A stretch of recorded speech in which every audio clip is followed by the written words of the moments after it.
Salut à tous, bienvenue dans un nouvel épisode de l'Expresso. Aujourd'hui on va parler du mois d'octobre qui arrive, de Jules Koundé et des capitaines. C'est parti.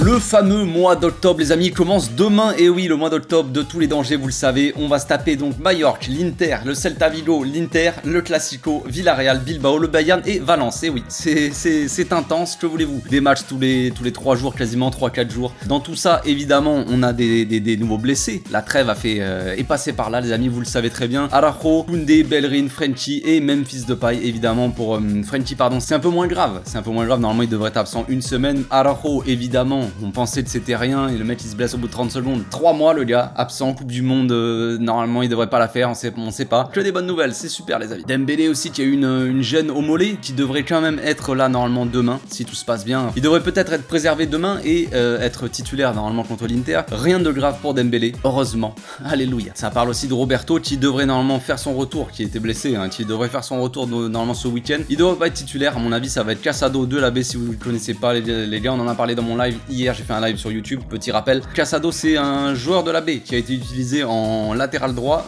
en pré-saison. Normalement, c'est un numéro 6 qui peut jouer aussi en défense centrale, il peut jouer latéral, il peut tout faire, les gars. Il peut tout faire. C'est un joueur très, très intelligent, un guerrier sur le terrain. Il pourra faire du bien. Moi, j'ai confiance. J'ai confiance en Casado. C'est un très bon joueur de la B. Enfin bref, la question c'est qui jouera à droite dans les gros matchs qui vont arriver. Il y a le Bayern, il y a le Classico, vous le savez. Oui, ça parle de Koundé qui va essayer de revenir pour le Classico. Mais si c'est pas le cas, qu'est-ce qui se passe? Ça parle de Roberto, Sergio Roberto, le GOAT. J'ai envie de dire le plus grand joueur de l'histoire du Barça qui devrait être peut-être aligné pour le Classico, pour les matchs importants, pour l'Inter en tout cas. Ça parle de Roberto à droite forcément. C'est la grande question, la grande interrogation. Qui va jouer à droite? Qui va prendre ce poste? Moi je pense que si Koundé n'est pas là, si Koundé est en manque de forme, dans ce cas-là je partirai personnellement avec Baldé à droite. Tu vois, Baldé à droite, Christensen et Eric Garcia dans l'axe et Marcos Alonso à gauche. Voilà, c'est ma solution pour moi la plus logique, j'ai envie de dire. Qui dans l'effectif, les gars, a assez de vitesse pour tenir un ailier rapide en général? Il n'y a pas de Vinicius. Baldé, évidemment. Après, Sergio Roberto, c'est l'expérience, tout ça. Est-ce que ce serait pas le grand moment pour Sergio Roberto de montrer à tout le monde qu'il est l'homme de la situation?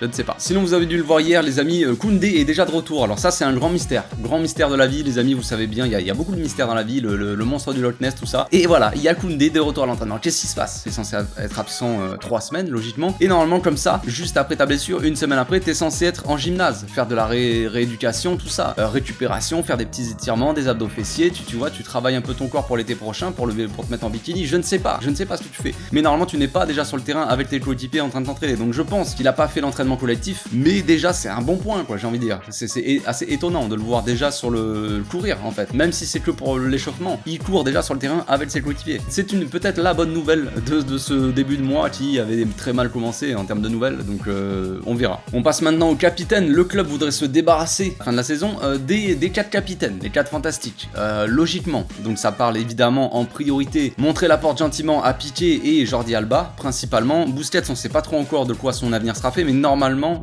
dans la logique, il devrait partir. Ça dépend de beaucoup de choses. On ne sait pas trop s'il va rester, selon le projet, est-ce qu'on aura besoin de lui, est-ce qu'on aura déjà sa doublure vraiment. Enfin, la succession de Busquets est assez intéressante. Trouver le nouveau Busquets sera pas possible, les amis. Ça, on a essayé de trouver le nouvel Iniesta, on a essayé de trouver le nouveau Xavi, on a essayé de trouver le nouveau Messi. Faut arrêter 2 secondes d'essayer de trouver le nouveau machin. Xavi a toute la saison pour tester Frenkie à ce poste-là. À voir si ça sera lui qui jouera la saison prochaine. À voir si Nico, qui reviendra de Valence, sera titulaire direct à la place de Busquets. Je ne sais pas. Franchement, je peux pas vous dire, ça dépendra de l'évolution du joueur, tout ça. Ça dépend de ce que veut faire Xavi aussi, mais voilà. Donc Busquets, on sait pas trop, mais Jordi Alba et Piqué, c'est sûr que le club ne les veulent plus. Xavi non plus. Franchement, ils font plus partie du projet. Concernant Piqué, logiquement, il devrait prendre sa retraite en fait. Football en a besoin, frère.